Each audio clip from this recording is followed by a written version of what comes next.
Eu sei que os primeiros vídeos foram tanto quanto tensos, né? Era um assunto tenso, né? Time ridículo, diretoria vagabunda, um pouquinho de raiva no meu coração, confesso. Mas um amigo meu São Paulino achou engraçado. E mandou um áudio falando, puta que legal seus vídeos, pô, achei engraçado. Eu falei, você achei engraçado? Ele, rachei o bico, é engraçado ver vocês se fudendo. Eu falei, achei engraçado, legal. Quero ver você achar o próximo vídeo engraçado, então? Então no próximo vídeo eu vou falar do freguês. Vou falar do São Paulo, então tenho certeza que vai ser engraçado. Você vai gostar.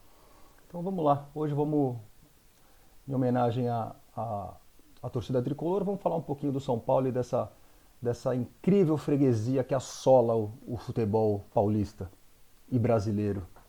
E sul-americano, né? Como vocês vão ver. Eu ouço muito corintiano, aliás, dizendo que tem raiva de São Paulo, né? Eu tenho raiva de São Paulo, odeio São Paulo. Eu sempre fico bravo quando eu vejo o corintiano fazer isso, né? Porque se tem uma coisa que a gente não pode ser nessa vida é ingrato, né? Ingratidão é uma coisa feia, né? E não podemos ser ingratos. O São Paulo é responsável por muitas das maiores alegrias que nós corintianos tivemos ao longo de nossas vidas, né? E não podemos nos esquecer disso. Aliás, eu sempre brinco, eu digo que um corintiano que não é capaz de colocar um São Paulino no seu lugar em 15 segundos de conversa não é um corintiano digno de ser chamado de corintiano, né? Um cara que em 15 segundos não é capaz de mostrar para ele certas coisas não está fazendo um bom trabalho, né? Não está fazendo um bom trabalho. Porque os fatos estão do nosso lado e os fatos são avassaladores, né? E contra fatos não há argumentos. E é mais ou menos assim. São Paulo, na verdade a gente tem que reconhecer isso. São Paulo veio ao mundo com uma missão, né? São Paulo veio com o mundo uma missão e essa missão é apanhar do Corinthians, né? É ser surrado pelo Corinthians like a dog, né? Como um cachorro. E eles executam tal missão com maestria, né? E isso não começou hoje, não é de hoje, não é de ontem, isso já começa lá atrás, lá no começo. São Paulo que é fundado em 1930 ou em 35, bem eles sabem, né? Se eles querem contar um título do São Paulo da Floresta lá de 1930, eles falam que é 1930. Se eles querem falar que num espaço de tempo mais curto eles ganharam mais coisas, aí eles falam que foi 35. É bom. O que me consta é que foi no dia 16 de dezembro de 35, acho que é isso que está escrito lá, né? Aliás, de 16 de dezembro, guardem essa data, nós vamos voltar a ela mais para frente. E eu me lembro do finado ex-presidente do São Paulo, Marcelo Portugal Gouveia, uma vez num programa. E, cara, eu acabei assistindo o programa inteiro porque foi sensacional, foi muito engraçado.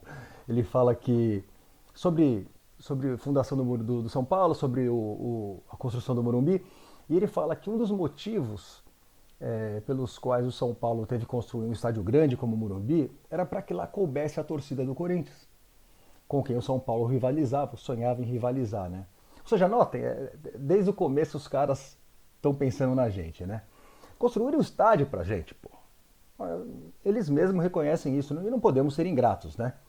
Os caras construíram um estádio para apanhar da gente lá dentro e nós não os decepcionamos, né? Fizemos a nossa parte e batemos neles lá ao longo de toda a história.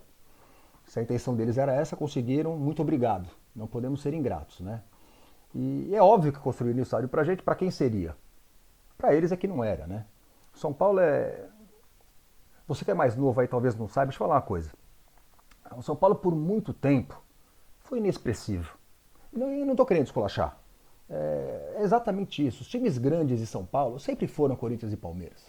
Depois surge o Santos do Pelé, né? Aquela coisa avassaladora, ganhando título pra caramba. E o São Paulo era o que menos tinha título. Era o que menos incomodava os outros. Era o mais inexpressivo. Né? O São Paulo durante muito tempo era o time que era o dono do Morumbi. É isso, né? Sempre foi uma torcida conhecida como sendo uma torcida meio de modinha, que só ia na boa, que nas dificuldades não aparecia, que só ia em final. São Paulo cansou de jogar no Morumbi as moscas, mas cansou, não estou exagerando. Isso só vai começar a mudar depois de 1990, e olhe lá, mas enfim. Eu cresci, inclusive, ouvindo toda uma geração de São Paulinos, amigos meus, dizendo: eu gosto de um jogo, mas contra o Corinthians eu não vou. É perigoso, contra o Corinthians eu não vou. Eles não iam. E continuam não indo, né?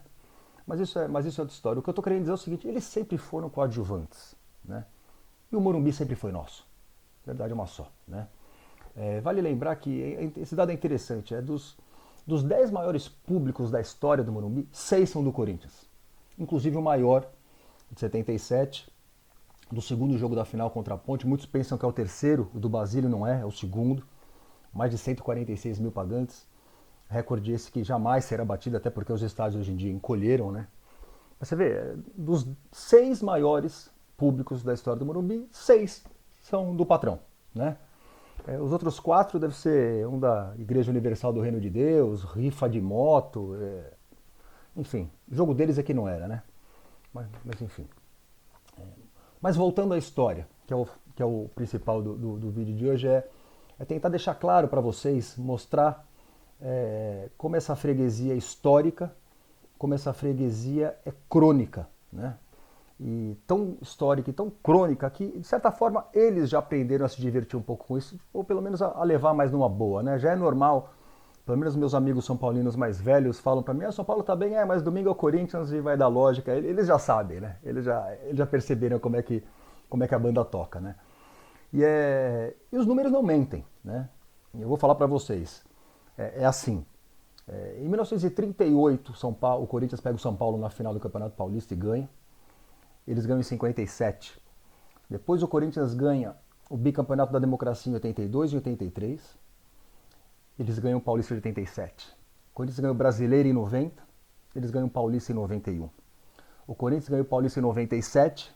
Eles ganham em 98. Aí em 99 o Corinthians pega eles 2 vezes. Na semifinal do Paulista, metemos 4. E na semifinal do Brasileiro, dos famosos pênaltis que o Dida pega do Raí, né, no primeiro jogo. Em 2000, eles nos eliminam na semifinal do Campeonato Paulista. Corinthians priorizando o Libertadores, jogou com um time meio alternativo no primeiro jogo, mas enfim. Essa foi a última vez que o São Paulo eliminou o Corinthians no mata-mata na história. Ou seja, o Campeonato Paulista do ano 2000. Daí pra frente, o Corinthians venceu o São Paulo em todos os mata-matas em que pegamos o São Paulo. Em 2002, 2 vezes, tanto na semifinal da Copa do Brasil quanto na final do Rio-São Paulo. Em 2003, nas finais do Campeonato Paulista.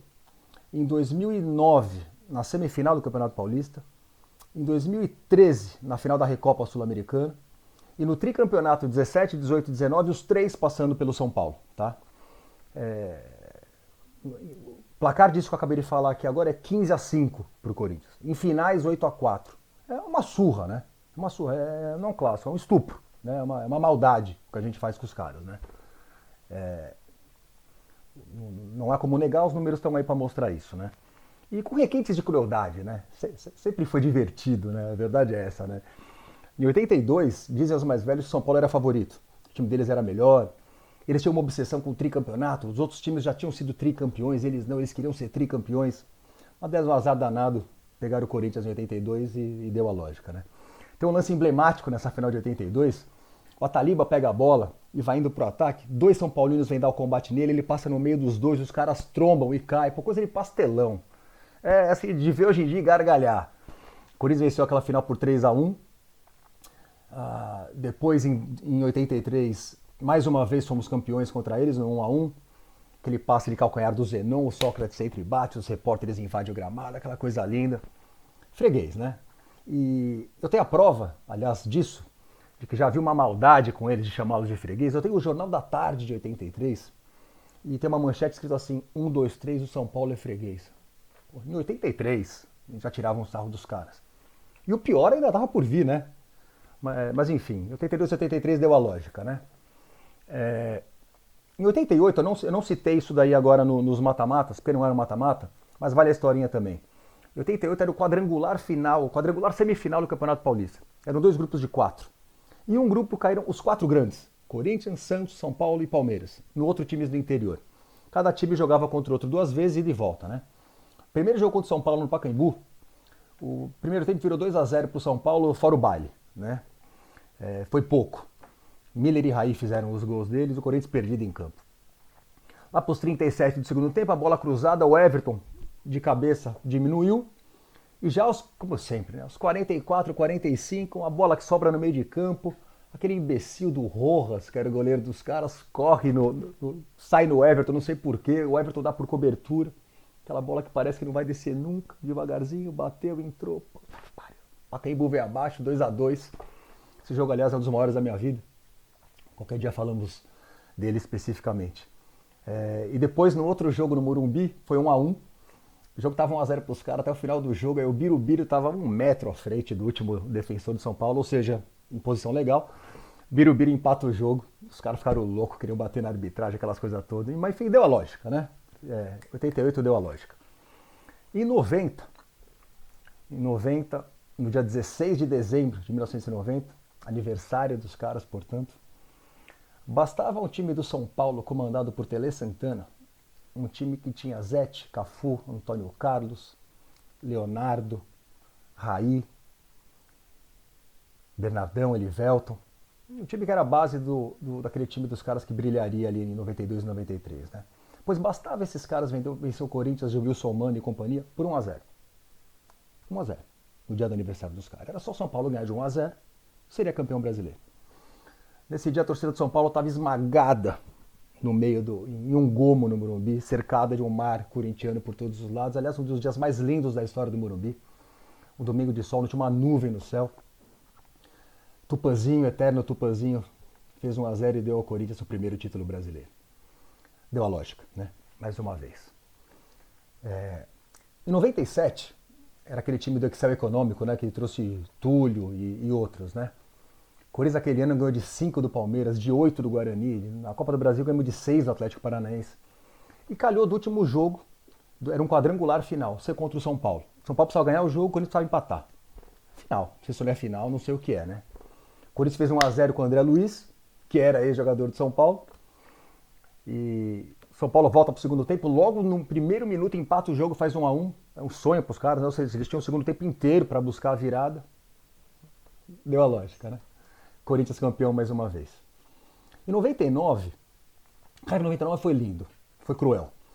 Em 99 nós pegamos os caras na semifinal do Campeonato Paulista. Primeiro jogo 4-0. É uma das maiores exibições daquele time do Corinthians de 98 a 2000. Tá? Aquele timaço que fez história. Esse jogo, esse 4-0 contra o São Paulo foi um massacre. Foi o primeiro jogo da semifinal. O segundo acho que foi 1-1, nós nos classificamos, depois fomos campeões, batendo o Palmeiras na final. E no Campeonato Brasileiro pegamos o São Paulo na semifinal. Olha que interessante. Naquele bicampeonato de 98 e 99, vocês lembram, era melhor de 3, né? Em 98 contra o Grêmio, contra o Santos, contra o Cruzeiro, melhor de 3. Em 99 contra o Guarani, contra o Atlético Mineiro, depois da final, melhor de 3. O único desses embates que foi resolvido em 2 jogos foi exatamente contra o São Paulo. Não teve terceiro jogo. Matamos em 2. Primeiro jogo, o Dida pega os 2 pênaltis do Raí. Depois no segundo a gente vence de novo e o Corinthians vai para a final para ser campeão contra o Atlético. Ou seja, 99 deu a lógica, né? Mais uma vez. 2002 foi cruel de novo. 2002 foi cruel de novo, machucamos o menino. Pegamos São Paulo na final do Rio-São Paulo. A Liga Rio-São Paulo, pela primeira vez na história, não teve o Campeonato Paulista nem o Carioca. Teve o Rio-São Paulo, né? O Rio-São Paulo mais forte da história já feito até hoje. E na final pegamos São Paulo. Cara, no primeiro jogo a gente mete 3 nos caras com direito a gol de meia-lua. Lembra disso? O Gil pega a bola, dá meia-lua na final do Emerson, zagueiro dos caras, e faz um golaço. Com requintes de crueldade, como vocês podem perceber, né? Depois o Corinthians é campeão.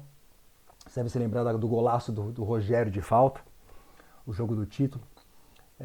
Isso no Rio São Paulo. E na Copa do Brasil também, naquele mesmo intervalo de semanas ali, mais ou menos, entre um e outro, teve também os jogos da Copa do Brasil, semifinal, que eram como se fosse uma final, porque o placar do Morumbi já mostrava que o Brasiliense estava classificado para a final.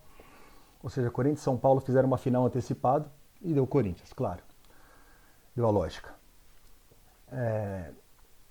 A coisa é tão feia, né, que você começa a achar que uma hora vai dar merda, né? Eu comecei a ficar com medo. Falei, vai dar merda, não queria pegar o São Paulo de novo. Em 2003 eu tava com medo. Comecei a ficar com medo e falei, pô, nós vamos pegar os caras outra vez, mas nós vamos tomar, né? E eu lembro que meus amigos corintianos falavam, imagina, é freguês, vai tomar de novo, vai dar lógica. E meu pai falava que o São Paulo, imagina, vamos ganhar, você acha? Eu falei, pai, uma hora dá merda. Não, mas não vai ser agora, imagina, com esse timinho deles aí, que é isso, vamos bater outra vez. Aliás, o Vampeta tinha a mesma confiança. Tem uma história engraçada sobre esse jogo. Nós metemos 3 nos caras no primeiro jogo, para variar. E durante a semana que antecedeu o segundo jogo, O Vampeta conta essa história que estava dirigindo por, acho que deve ser no Oscar Freire, em algum lugar em São Paulo, e que ele passou na frente de uma sorveteria e que viu lá o Júlio Batista e o Kaká tomando sorvetinho. Que ele teria baixado a vida e fala, tomando sorvetinho, é? Seus Bambi, vão tomar de novo. E tomaram de novo. Incrível, né? Aliás, eu só fui ver isso depois, que eu estava no jogo. Mas em campo, aquecendo ali antes do segundo jogo, o pessoal da Globo foi entrevistar o Vampeta que cunhou a expressão Bambi durante essas finais aí, né? Pegou, né? Que foram perguntar pro Vampeta, você parece que provocou os caras do São Paulo, que o Corinthians ia ganhar de novo, e que ele falou, falei, é isso mesmo, ganhamos o primeiro e vamos ganhar de novo. Quando eu vi isso depois em casa, eu fiquei apavorado. Eu falei, isso não é o tipo de coisa que se falha antes de um jogo, é pedir pra dar merda, né? Mas claro que não deu. Acho que o Vampetão já tinha entendido como é que as coisas funcionavam, né? Falou contra o São Paulo, vai dar lógico. Metemos 3-2 de novo, ou seja, deu a lógica, né? Como sempre com requintes de crueldade. Em 2009, olha só que sensacional. 2009, semifinal do Campeonato Paulista. Primeiro jogo no Pacaembu estava 1-0 para eles. O Elias empatou. E aos 47 do segundo, no último lance do jogo, o Christian acerta aquela bomba de fora da área, faz o 2-1 e sai assim pros caras, né? Então, isso. Segundo jogo no Morumbi, foi 2-0 pro Corinthians, o gol daquela arrancada do Ronaldo, depois o gol do Douglas. E o que eu acho sensacional, entre outras coisas, sobre esse jogo é que o São Paulo era o atual tricampeão da Série A do Campeonato Brasileiro. E o Corinthians era o campeão da Série B. Né? Quem ganhou? Deu a lógica, né? Ou seja, deu o Corinthians mais uma vez. E eles sempre tiveram essa marra de título internacional, né? Eles de fato têm mais títulos internacionais que os outros, parabéns para eles. E aí, mas olha o azar que eles dão, né? Eles foram ganhar a tal da Sula no mesmo ano que o Corinthians ganhou a Libertadores, em 2012, o que nos obrigou a jogar contra eles a final da tal da Recopa Sul-Americana. Título internacional, não é? Pois é. Ganhamos no Morumbi e ganhamos no Pacaembu. Ganhamos 2 jogos. Deu a lógica também na Recopa Sul-Americana. Parece que só piora para eles, né? Porque aí vem o tricampeonato do Corinthians 2017, 18 e 19. Nos 3 anos o Corinthians passa pelo São Paulo. Em 2017, até que foi fácil, 2-0 no Morumbi logo no primeiro jogo, empatamos depois na Arena 1-1. 2018 foi cruel. 2018 foi cruel, deve ter doído. Primeiro jogo eles ganharam de 1-0, gol do Neném, aquele comédia que agora está no Fluminense. E o segundo jogo estava 0-0 até os 47 do segundo tempo. O banco dos caras já se abraçando, pedindo o final do jogo, escanteio pro Corinthians. O Cleison bateu e Rodriguinho de cabeça. Itaquera veio abaixo, aquela loucura, né? E vão para pênaltis. Nos pênaltis nós temos Cássio, né? E Diego Souza foi pra bola pra bater o pênalti. Falei, quando eu vi aquilo, Diego Souza, eu falei, puta que pariu, vai dar lógica. É lógico, né? O cara já foi tremendo, coitado. Imagina quando ele olhou pro Cássio e falou de novo esse cara na minha vida, né? Porra. Perdeu, claro que perdeu. Depois outro infeliz perdeu também. O Cássio pegou mais um. O Corinthians foi pra final e bateu os porcos lá dentro do chiqueiro, depois sendo bicampeão. E aí deu a lógica, né? Aí em 2019, a cereja do bolo, a final não foi a semifinal, a final foi contra eles, né? Primeiro jogo no Morumbi 0-0, segundo jogo em Itaquera 0-0 até os 44 do segundo tempo, quando o craque Sornosa cruza uma bola, o Love entra batendo e faz o gol do título. Coisa linda aquilo. Eu abraçava as meninas, pulava que nem um louco. Ou seja, como vocês podem ver, não clássico, é um estupro, né? É uma maldade, né? O que o Corinthians faz com o São Paulo é cruel, né? E não é de hoje, sempre foi assim. Aliás, mais uma, eu quase esqueci. Em 67, essa é sensacional. Quem me contou essa história foi o velho Lino nas arquibancadas do Pacaembu. E eu fui checar depois no almanaque do Timão. Peguem depois o almanaque do Timão, vai lá, 67, está escrito assim, estragando a festa alheia. Olha essa história. Acho que última rodada, o Corinthians já é eliminado, não tinha nada a ver com o campeonato. E o São Paulo precisava de uma simples vitória para ser campeão. E vencia o jogo até os 44 do segundo tempo. É cruel, é sempre assim. Bate e rebate na área, uma bola vadia, como dizem, ficou lá pingando. Benê entrou de cabeça e empatou o jogo.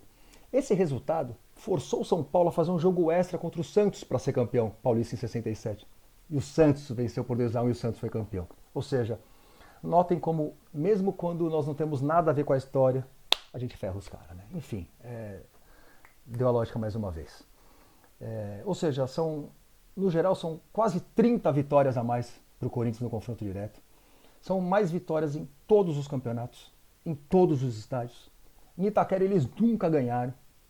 No Morumbi, então, é uma surra, são umas 15 vitórias a mais pro Corinthians. Aliás, o Morumbi é... Falar o que do Morumbi? O Morumbi mora no nosso coração, né? O Morumbi tem que ser tombado, né? O Morumbi tem que ser tombado. Assim como a gente tem que tombar as casinhas de Paraty, as igrejinhas de Ouro Preto, o Morumbi tem que ser tombado, né? É o nosso salão de festas. De tempos em tempos eu ouço uns São Paulinos caindo na real, percebendo que o Morumbi de fato é ultrapassado, anacrônico, frio, gelado, que para assistir, às vezes, dependendo do setor que você está, você precisa de binóculo. É uma bosta, né?